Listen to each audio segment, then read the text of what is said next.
linebacker room, like Kendall Daniels, Yeah. et cetera. Who's sort of, taking that step as a leader, just getting on campus pretty recently? And who are some of the younger guys kind of sticking out right now? Yeah, in the linebacker room, obviously Kendall Daniels. He's a fifth-year guy, comes from Oklahoma State. Loves to compete. Really, really cool guy. I like him a lot. As far as a young guy, I would say Cortland Guillory. I like him a lot. It's hard when you have a young guy come in and for you to trust him, because there's a lot, weighing on a guy like that. But you'd think he was in his second or third year.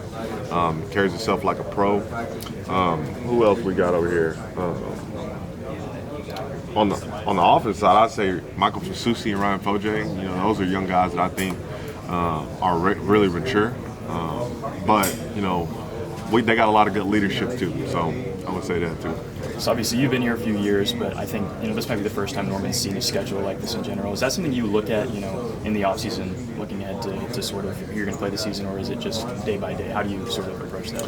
Man, I just kind of go day by day. But obviously, I'm not a robot. I know who we play and I know the schedule that we have. So as far as that goes, man, I'm excited. The competition, obviously. There's a lot of Saturdays you're going to be playing big noon, big college game day, stuff like that. So it's exciting to see. So obviously some of the pressure gets alleviated whenever you bring in these pieces on offense. But what is sort of the mindset going into a season, following up on where you were, fairly dominant on defense throughout the season? Yeah, we still got to win the game on defense. They can score as many points as you want, but if you don't stop nobody, it doesn't matter. So, that's our mindset. That's where we want to live at. We got to go win the game for ourselves. How's wedding prep going? Good, man. Yeah? Good. Yeah, different. Is it a lot? It was. We're pretty much done now. Really? Got the venue stuff and got our photographer, DJ, stuff like that. So. Awesome. When's the date again? January 31st. Okay, so it's after the season. Yeah. Okay, so you give yourself plenty of runway. Yeah. Solid, man. Shoot, that's exciting. Yeah. Man, just as far as the way that this I guess I want to ask you specifically about the offensive line. Yeah. Because, being a defensive guy, I imagine you have a pretty unique perspective on everything that those guys went through a season ago, just having the chance to line up opposite them on the practice field throughout it all. And then here in 2025, how much growth have you seen from that group on the back of all the adversity that they faced last year? Yeah, a lot. Specifically for the fact that they've received a lot of criticism too. But you wouldn't notice that just by seeing those guys in the locker room, because they flushed and washed and repeat. They just gotten better.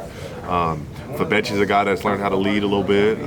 Troy Everett been back and healthy is a good thing. He's really energetic. Sometimes when you lose your leader and there's a lot of young guys in the room, they don't really know how to respond or how to do anything different. So him being back around and leading those guys, and Sexton, being back in his comfort space, and we got a lot of new guys too. Derek is really, really good.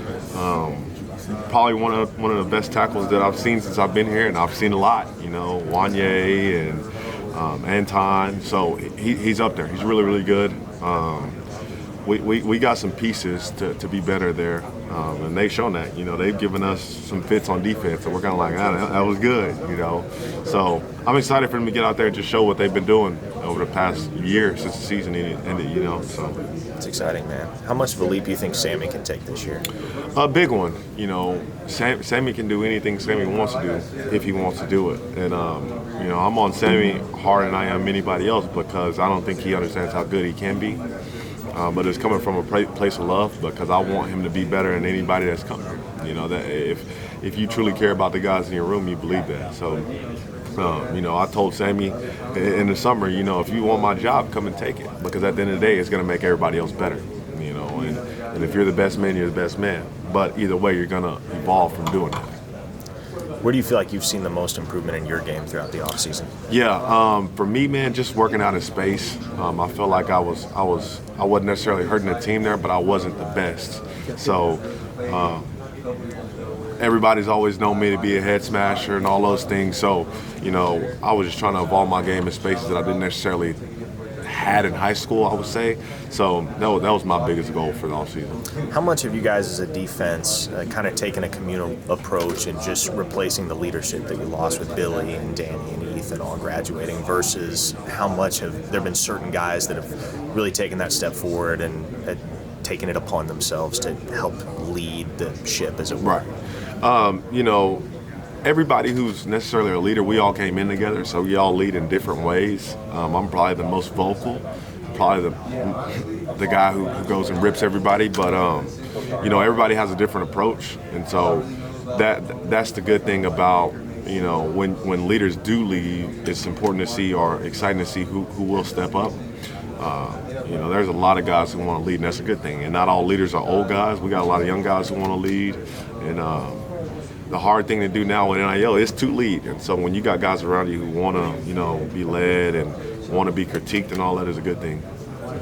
You felt the pain of last year. What differences do you see in this year's team? I know it's early and you're just now getting into fall camp, but what do you see so far that's encouraging to you? Yeah, just the competitiveness. Everybody who came here knows what we carried last year, and everybody who came here accepts that. We all want to be great, and we all want to win and go to the SEC championship and get to the playoffs. That's the ultimate goal.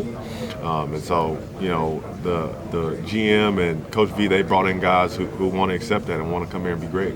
Arbuckle talked about just how hard it is to go up against one of the best defenses in the SEC. What ownership do you carry with that?